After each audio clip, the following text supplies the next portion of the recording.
na suspensão da S10. Um dos possíveis barulhos, estampidos, é aquele ali, ó. Tá vendo? Lá embaixo está a bucha da bandeja. A bucha da bandeja está estourada, certo?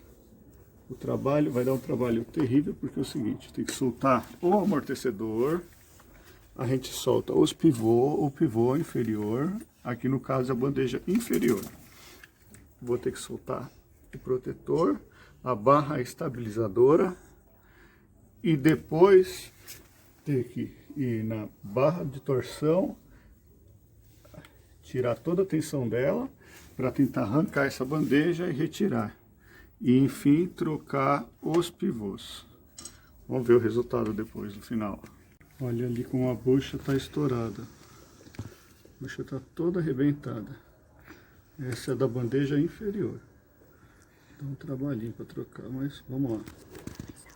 Depois de muito trabalho foi conseguido retirar a bandeja, certo? A barra de torção é essa daqui. Ali a minha amiga que vem me ajudar aqui, minha ajudante de mecânica. E minha outra ajudante aqui. Essa daqui é a pior, que ela não me deixa quieto, né? Ela vem lamber meu rosto e esfregar no meu corpo aqui. Tudo bem, agora vamos para a parte final. Vamos tentar colocar a bucha. Olha o estado das buchas, certo?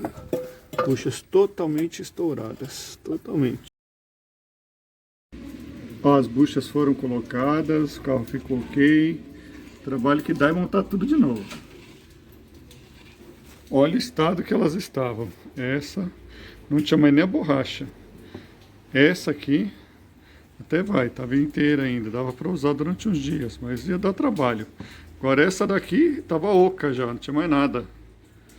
Ó pessoal, dá uma olhada aí, hein? Cuidado com esses barulhos na suspensão. Tava fazendo barulhinho assim, ó.